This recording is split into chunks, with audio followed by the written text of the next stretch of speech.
attend family reunions that may evolve into dating services. And don't lecture us when we drink our sweet diabetic tea or when we talk about our other favorite beverage, gravy. I imagine some of y'all may add extra grease or sugar to your dishes too. Just remember, sugar and grease are not food groups, but some of our old school Southern cooks may disagree. If you want to know us, you need to listen to this book. We're eaten up with secrets, so I decided to do a tell-all Southern humor book. Story is how we speak in the South.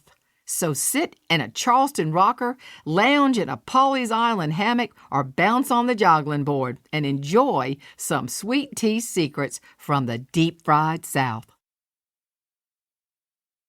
Introduction. A Southern lady. Someone who has a pitcher of tea at the ready. Always writes a thank you note. Knows pearls match everything. Grows her own tomatoes and bakes pies for her neighbors. Believes in monograms, mason jars, and mind and manners. Is always a blessing to someone. When I read this description to my husband, Thomas, he gave me the sarcastic look that only a seasoned Southern husband understands after years of marriage. And of course, he was correct.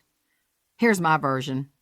A Johns Island Southern woman, someone who has a pitcher of artificially sweetened tea at the ready with an optional wedge of lemon. Always writes a thank you note that does not have the words thank you on the front of the note. Wears pearl earrings, but has been told since she was a child that it is not proper for ears to be pierced before age 16. Loves picking vine-ripened tomatoes grown only by her daddy. Knows that no one will ever be able to make Tootsie shrimp pie. Believes in limited use of monograms for clothing, shoes, and purses.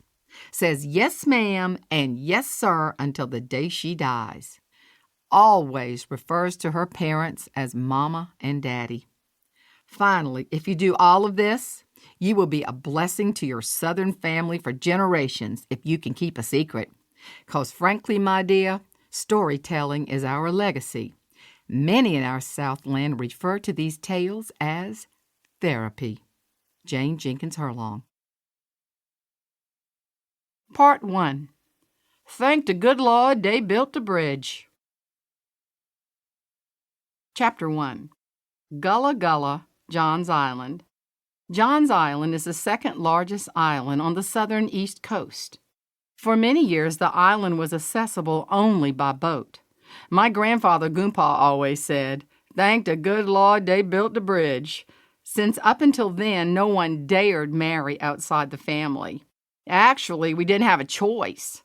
There was no bridge to get to the other side of the Stono River, so there was no way to infuse new blood into the family.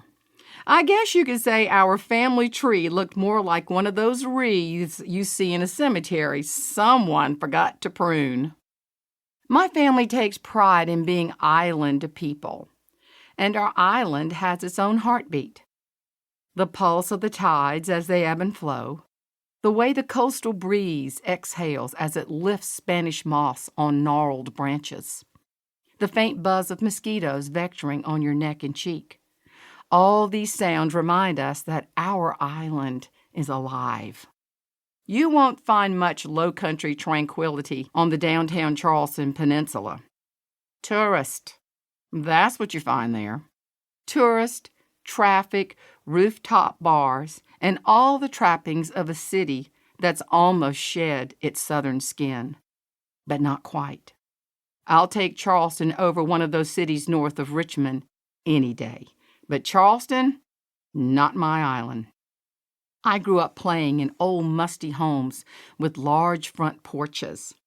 On lazy Sunday afternoons, I listened to conversations between Cousin Wee Wee and Aunt Fanny.